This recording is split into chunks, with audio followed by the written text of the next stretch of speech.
Bismillahirrahmanirrahim. Assalamualaikum warahmatullahi wabarakatuh.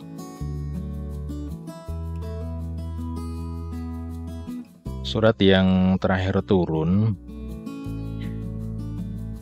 kepada Nabi Muhammad SAW ini adalah surat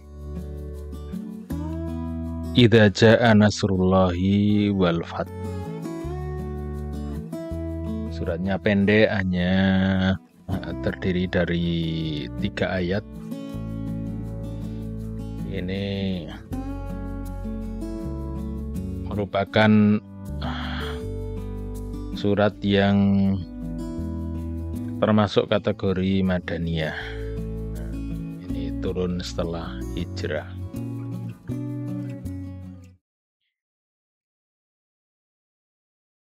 Tafsir surat Idza jaa nasrullahi wal fath, begitu judulnya di dalam surat tafsir Ibnu Katsir ya. Wahia Madaniyah, ini merupakan surat Madaniyah. Qad taqaddama annaha ta'dilu rub al-Qur'an. Telah dibicarakan sebelumnya bahwa surat ini, surat Idza jaa nasrullahi wal fath, ini merupakan seperempat dari Al-Quran. Nah, pembicaraannya ada dalam surat Idza zulzilatil ardu zilzalaha. Nah, sehingga surat ini merupakan bagian dari surat Al-Quran yang memiliki fadilah untuk menjadi zikir kita. Nah, kemudian berkata, kita lihat riwayat yang menjelaskan tentang hal ini. Kita coba lihat.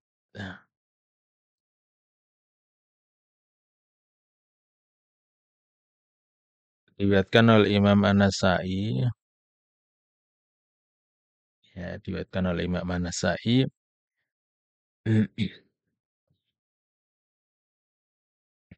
Beliau menjelaskan tentang bahwa surat Idza jaa nasrullahi wal fath ini merupakan surat yang terakhir turun. Surat yang terakhir turun ini berbeda dengan ayat yang terakhir turun. Ini kan berbeda. Surat yang terakhir turun, ya, ini adalah surat An-Nahl, sedangkan ayat yang terakhir turun ada di surat Al-Baqarah.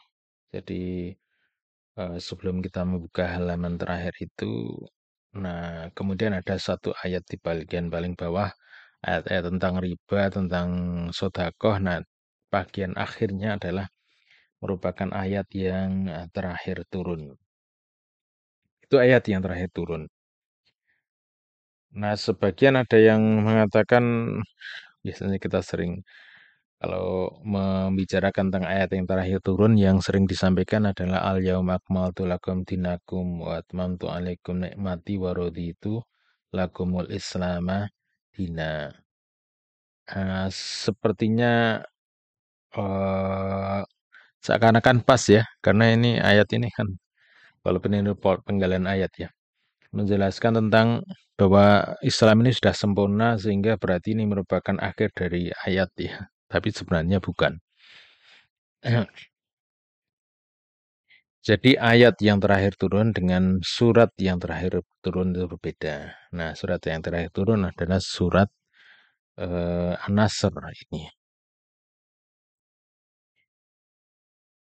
Akhbarana Muhammad ibnu Ismail ibnu Ibrahim, akhbarana Ja'far an-Nabi al-Umais, wa akhbarana Muhammad ibnu Sulaiman, hadatsana Ja'far ibnu Aun, hadatsana Abu al-Umais, an Abdul Majid ibni Suhail, an Ubaidillah ibni Abdillah ibni Utbah, qala.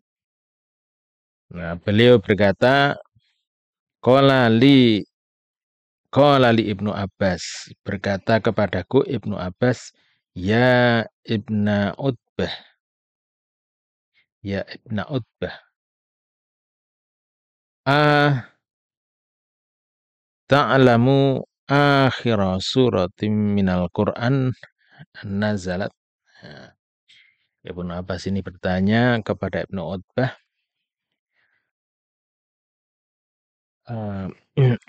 apakah yang kau ketahui tentang akhir dari surat yang terakhir dari Al-Quran itu yang turun? Nah, atau kalau diterjemahkan secara mudah, tahukah kamu surat yang terakhir turun dari Al-Quran? Kultu, maka Ibnu Utbah mengatakan, Naam, aku tahu. Idza jaa nasrullahi wal fath, yaitu surat Idza jaa nasrullahi wal fath. Qala sadaqta. Maka Ibnu Abbas mengatakan engkau benar. Diriwayatkan juga oleh Al-Hafidz Abu Bakar Al-Bazzar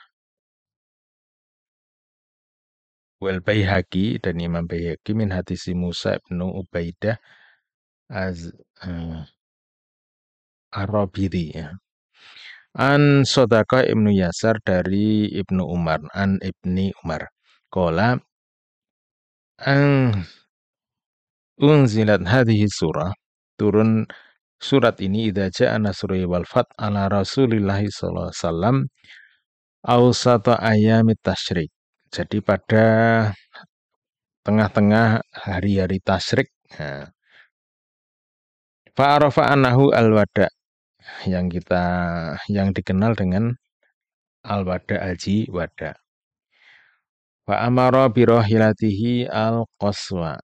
Maka Rasulullah menyampaikan, memerintahkan tunggangannya yang berupa al-qaswa. Jadi beliau itu punya unta. Nah, untanya itu diberi nama. Namanya itu qaswa. Jadi Rasulullah itu biasa memberi nama, sampai binatang pun diberi nama. Ini mungkin kebiasaan beliau, bahkan untanya ini tidak pernah Rasulullah itu memukulnya. Jadi Rasulullah selalu memperlakukannya dengan begitu baik. Ya kalau jalan ya jalan begitu saja, kalau berhenti ya berhenti dengan sendirinya. Tidak pernah dipukul dengan apa ya, cemeti ya, dengan pecut gitu ya. Ketika itu Rasulullah berkhutbah, summa qama fakhotoban nas. Rasulullah berkhutbah di hadapan manusia, fadzakara khutbatahu al-masyhurah. Nah, kemudian ceritakan tentang khutbah. Nah, ini khutbah yang sangat masyhur, yaitu khutbah haji wada.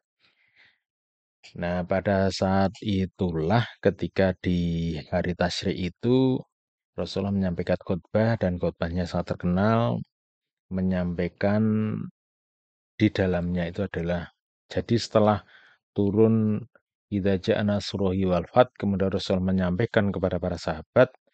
Nah, setelah itu kemudian Rasulullah berkhutbah, dan khutbahnya ini panjang dan banyak sekali riwayatnya ya. Nah, tentunya tentang isi khutbah haji wada ini pembahasannya di kesempatan yang lain ya, karena sangat menarik ini ya.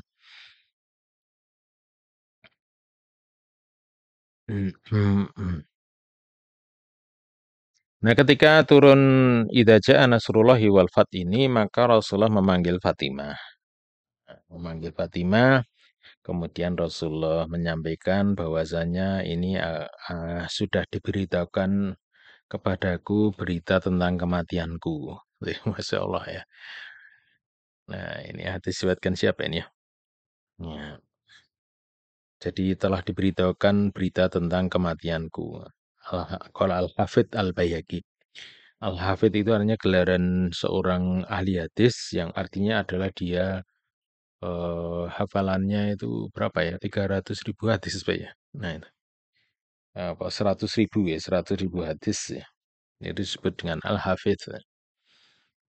Ya kira-kira itu dia sudah hafal Bukhari, Muslim, Nasai, Ibnu Majah, kemudian Abu Dawud, kitab-kitab hadis ya, Kutubu Tis'ah ya, Muwatta Malik dan sebagainya, dan Imam Ahmad itu kalau di total jenderal, total semuanya kira-kira ada 100.000 hadis. Nah, itu kalau sudah hafal semuanya menguasai itu dinamakan al-hafidh.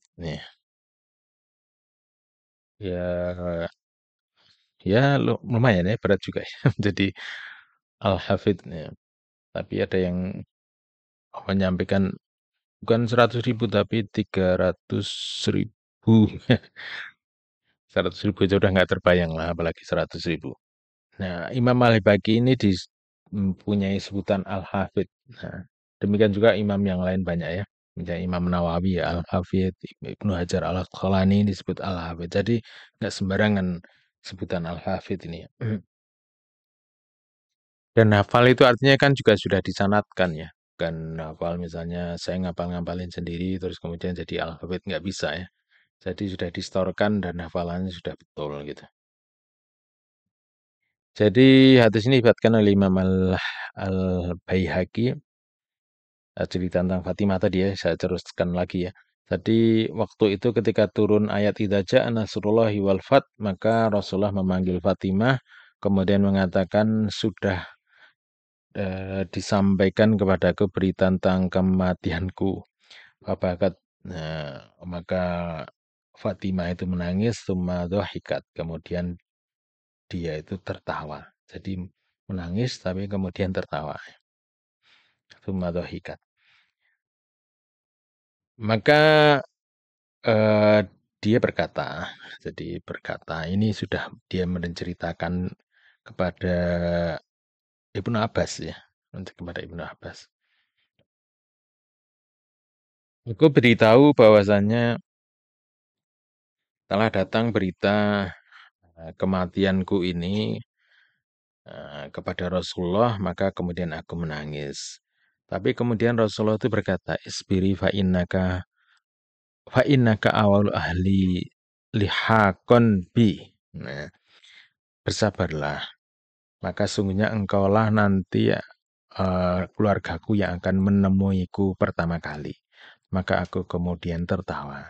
Nah, ini sekaligus juga satu nubuah, ya, satu mukjizat kenabian. Karena ternyata sepeninggal Rasulullah, kemudian tidak lama setelah itu putra beliau Fatimah ini kemudian juga meninggal wafat ya.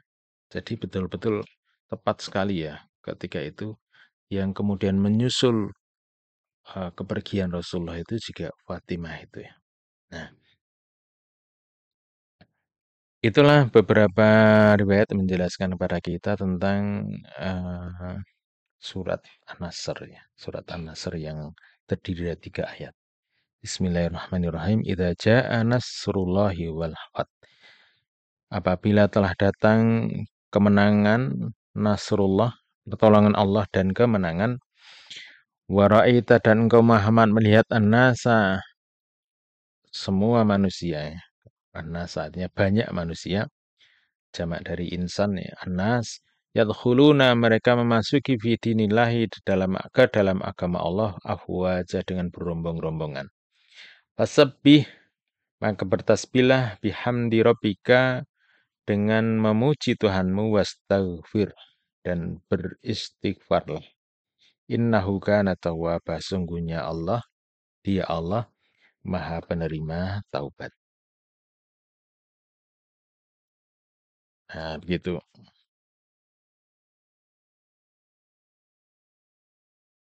Itu menjelaskan tentang sebuah peristiwa atau peristiwa ini lebih memperjelas ya.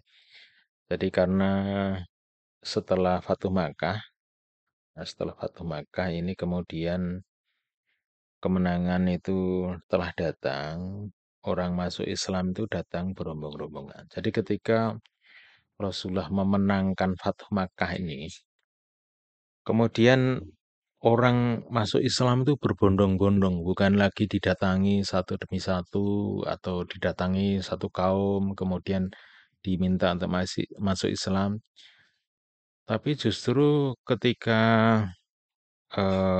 setelah Fatu Makkah ini, rombongan-rombongan berbagai kabilah itu berdatangan tanpa harus didatangi ya, berdatangan kemudian mereka menyatakan diri masuk ke dalam Islam.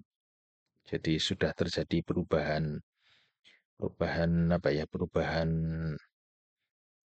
kondisi, betapa mereka orang-orang Quraisy itu bukan orang Quraisy lagi ya nih, orang-orang di sekitar kota Mekah, di sekitar Madinah, mereka berdatangan untuk masuk ke dalam Islam. Nah, ketika sudah datang kemenangan, ketika Islam ini sudah begitu mudahnya untuk dikenalkan kepada masyarakat, tidak lagi mereka menentang, menolak, menghalangi, bahkan mereka berduyun-duyun masuk Islam. Pada saat itulah ketika orang menang itu kan akan kemudian muncul kesombongan, takabur, merasa besar gitu. Nah, dalam kondisi seperti itulah kemudian Allah Subhanahu wa taala mengingatkan Rasulullah untuk memuji Allah. Jadi kemenangan datangnya dari Allah, jangan kemudian menyombongkan diri, lupa diri. Demikian juga Rasulullah itu diminta untuk beristighfar, mohon ampun kepada Allah, karena masih menyadari bahwa ya kesombongan, rasa ujub ya, itu kan mudah muncul pada orang-orang yang berhasil, orang-orang yang menang. Sehingga lupa melibatkan lupa untuk menumbuhkan kesadaran dalam dirinya bahwa keterlibatan pertolongan Allah begitu besar. Ini saya kira berlaku bagi siapapun ya. Ketika keberhasilan itu datang, jangan lupa diri, segera untuk mengingat kepada Allah. Jangan kemudian merasa bahwa peranannya begitu besar ya. Merasa bahwa dirinya itu punya peran yang begitu besar. Tiada lain, semuanya itu adalah atas pertolongan Allah. Nah, surat ini mudah-mudahan memberikan kesadaran kepada kita untuk menjadi orang-orang yang rendah hati, tawadhu, ya. Tidak menyombongkan keberhasilan kita. Demikian, semoga bermanfaat. Assalamualaikum warahmatullahi wabarakatuh.